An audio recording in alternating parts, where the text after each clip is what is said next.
Saludos, gente bonita, gente bella, que nos regala un momento de su tiempo para contarles acerca de la Revolución Mexicana. Nosotros somos el equipo Canyecitos conformado por Coronado Márquez, Paula Mercedes, Pérez Antonio Leonardo, Parra Ledesma Oscar Alejandro, Sánchez Pérez, Kevin Jesús. Sin nada más que decir, comencemos. La Revolución Mexicana fue un conflicto armado que inició en 1910. Como consecuencia del descontento popular hacia la dictadura de Porfirio Díaz y que derivaría en una guerra civil que transformaría radicalmente las estructuras políticas y sociales del país. La revolución comenzó con el levantamiento liderado por Francisco Madero, que se oponía a la reelección del general Porfirio Díaz a la presidencia, dictador que había gobernado el país por más de 30 años. Principales causas de la Revolución Mexicana: la desigualdad social y la concentración de la riqueza. Durante el Porfiriato, el país tuvo un crecimiento económico importante. Sin embargo, la riqueza quedó repartida en unas cuantas manos nacionales y en otras pocas extranjeras. No existía la libertad política. El pueblo no podía elegir a ningún representante dentro de los poderes estatales ni federales. Estos eran impuestos por Porfirio Díaz, quien, pese a estar en contra de la reelección, permaneció en el poder más de 30 años. Despojo de tierras a los campesinos. Díaz hizo una serie de reformas a la legislación que facilitaban la entrada de compañías extranjeras para que se adueñaran de terrenos baldíos, los cuales pertenecían a indígenas, campesinos o gente muy pobre que no tenía el dinero para trabajar sus tierras y eran despojados de entre ellas. Creación de latifundios. Las haciendas de gran extensión pertenecían a unos pocos propietarios, mientras la mayoría de los mexicanos moría de hambre. Disminuyó la calidad de enseñanza popular. El 80% de la población era analfabeta. No había libertad de expresión. La prensa tenía prohibido emitir cualquier tipo de opinión en contra del gobierno y las huelgas estaban prohibidas para todos los sectores. Obreros y campesinos parecían de protección laboral, por lo cual estaban expuestos a la sobreexplotación. La mayoría de los trabajadores debían cumplir con jornadas de más de 12 horas por un sueldo miserable de 75 centavos. Represión y uso de la fuerza. Las condiciones laborales eran pésimas. Sin embargo, cuando los trabajadores y campesinos trabajaban de manifestar su inconformidad, fueron reprimidos brutalmente. Un ejemplo es el asesinato de obreros durante la huelga de Canea 1906 y de Río Blanco 1907. Consecuencias de la Revolución Mexicana.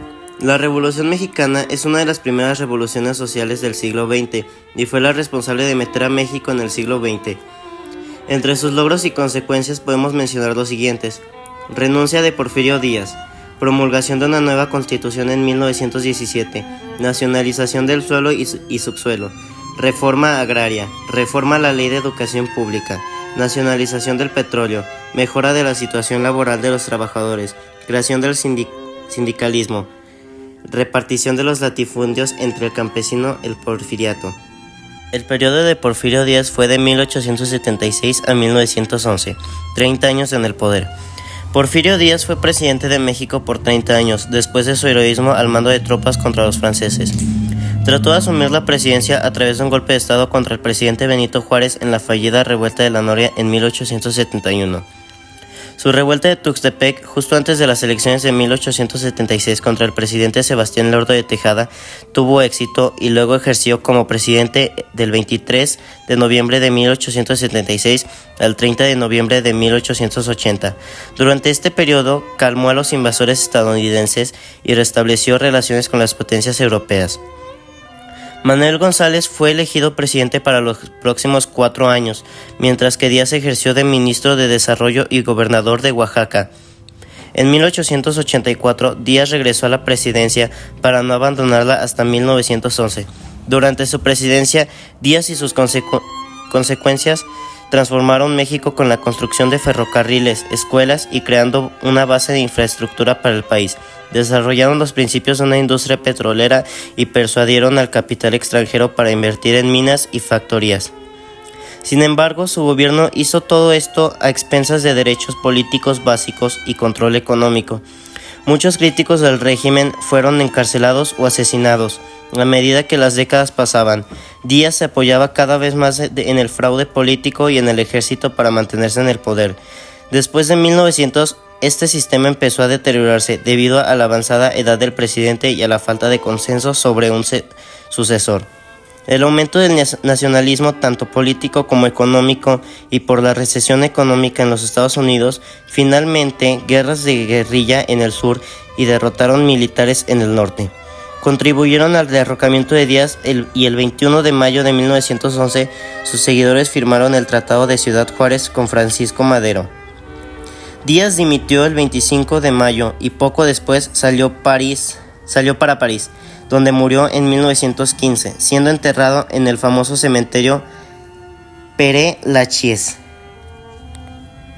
El 20 de noviembre de 1910 iniciaron los primeros movimientos armados de la Revolución Mexicana respaldados por Pascual Orozco, jefe de las tropas irregulares del estado de Chihuahua, Francisco Pancho Villa, líder de los campesinos en el norte de México, y Emiliano Zapata, quien representaba a los campesinos y demás líderes populares del sur de México.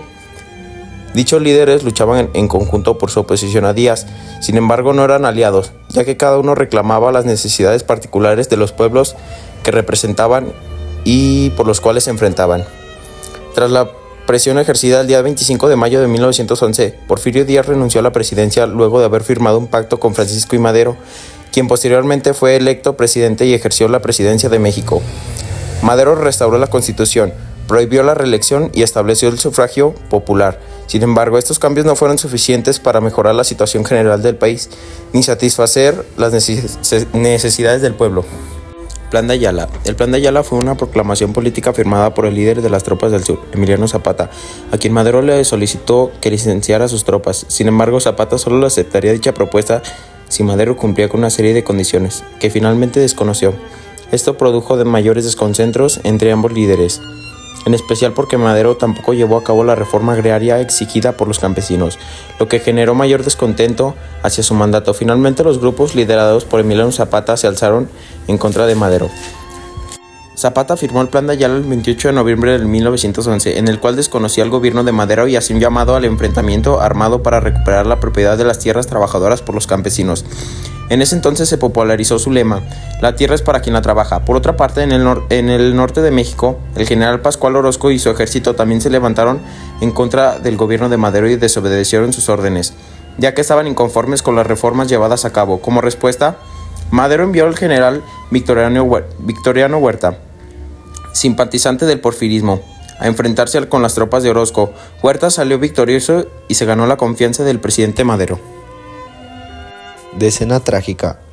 Se denomina como decena trágica al golpe militar que recibió el gobierno del presidente Madero entre los días 9 y 19 de febrero de 1913. Organizado y liderado por los generales Manuel Mondragón, Bernardo Reyes y su grupo de militares.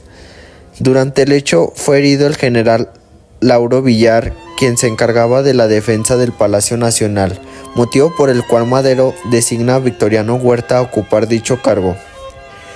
Sin embargo, durante estos acontecimientos, Huerta había firmado un acuerdo con el embajador de Estados Unidos, Henry Lane Wilson, el pacto de la embajada, bajo el cual las fuerzas opositoras se unieron en contra de Madero para destituirlo del cargo de presidente con el fin de que Huerta ocupara su lugar.